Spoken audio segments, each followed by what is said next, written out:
मध्यकालीन भारत के इतिहास को अगर हम पढ़ने जाएं तो अकबर के बिना वह अधूरा रह जाता है। अकबर ही वह पहला सुल्तान था जिन्होंने धर्मनिरपेक्षता का पाठ पढ़ाया। नमस्कार दोस्तों, मैं आपका दोस्त कैलाश कुमार आपके सामने एक और ऐतिहासिक विषय लेकर उपस्थित हूँ। आज हम जानेंगे अकबर द्वारा संपूर्ण रियासतों को जीतने की कहानी कि अकबर ने कहाँ कहाँ और कब कब कौन कौन सी रियासतों को जीता, कहाँ कहाँ आक्रमण किया। अकबर ने सर्वप्रथम मालवा पर आक्रमण किया। मालवा के शासक बहाज बहादुर की विलास प्रियता के कारण प्रशासन अस्त व्यस्त हो रहा था। अतः अकबर मालवा विजय के लिए लालायित हो उठा। 1561 ईस्वी में अकबर ने बहाज बहादुर का दमन करने के लिए आदम खां को भेजा, जिसने शीघ्र ही मालवा पर अधिकार कर लिया। किंतु आदम खां का व्यवहार असंतोषपूर्ण था। अतः अकबर ने पीर मुहम्मद को मालवा का गवर्नर नियुक्त किया।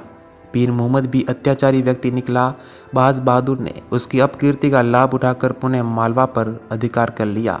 इससे क्रुद्ध होकर अकबर ने अब्दुल्ला खां उज़्बेक को भेजकर मालवा पर अधिकार कर लिया और उसे साम्राज्य का एक प्रांत बना दिया।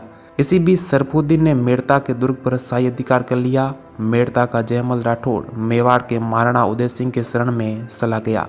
मध्य भारत में स्थित गोंडवाना का राजा वीर नारायण अल्पवयस्क था तथा राज्य की वास्तविक शक्ति राजमाता दुर्गावती के हाथ में थी। विजय लिप्सा से प्रेरित होकर अकबर ने 1564 ईस्वी में गोंडवाना पर आक्रमण करने हेतु आसफ खां को भेजा।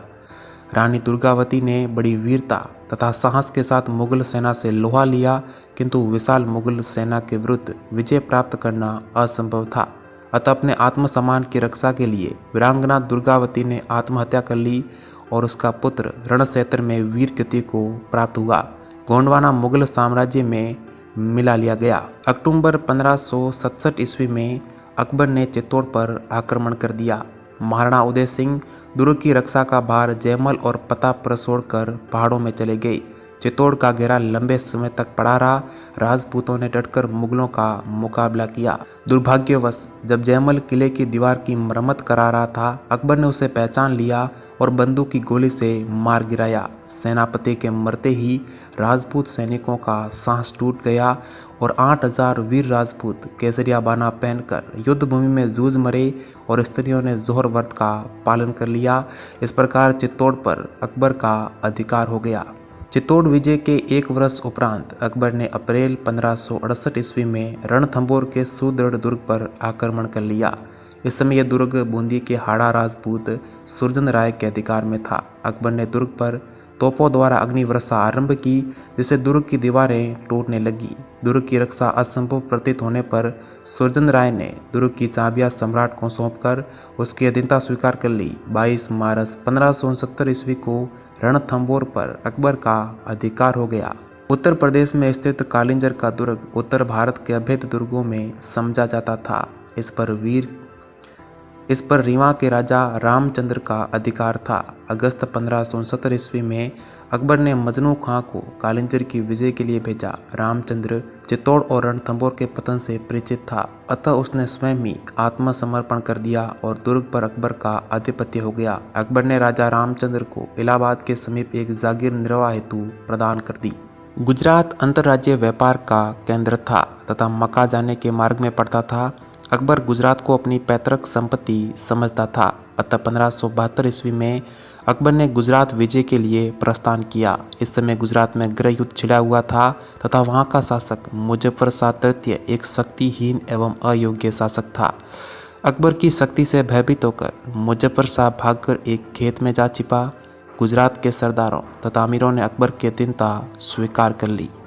बंगाल और बिहार अफगान शक्ति के केंद्र थे। 1564 ईस्वी में सुलेमान खान ने बंगाल में एक नए राजवंश की स्थापना की तथा उड़ीसा व बिहार को भी अधिकृत कर लिया। 1568 ईस्वी में उसने अकबर की अधीनता स्वीकार कर ली। 1572 ईस्वी में उसकी मृत्यु के बाद उसके पुत्र दाऊद खान ने अपने आप को एक स्वतंत्र शासक घोषित कर दिया तथा मुगल क्षेत्र जमीनिया पर अधिकार कर लिया।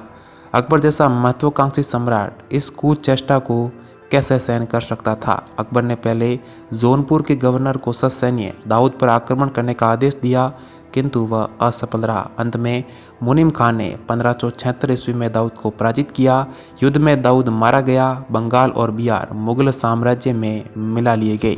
इस प्रकार 1576 ईस्वी को अकबर ने हल्दी घाटी के युद्ध में महाराणा प्रताप से सामना किया, लेकिन वहां पर ना तो अकबर की हार हुई और ना ही अकबर की जीत हुई, बल्कि मनोवैज्ञानिक तौर पर वहां पर महाराणा प्रताप की जीत हुई थी और महाराणा प्रताप अकबर के लिए एक कट्टर दुश्मन बन चुके थे।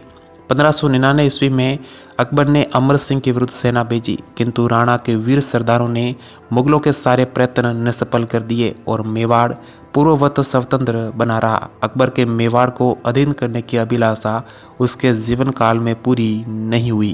तो दोस्तों, अभी के लिए इतना ही। अगर आपको जानकारी अच्छी लगी हो तो हमारी वीडियो को लाइक करें, इस चैनल को सब्सक्राइब करें तथा अपने दोस्तों के साथ शेयर करें और कमेंट करें कि आपको ये वीडियो कैसा लगा।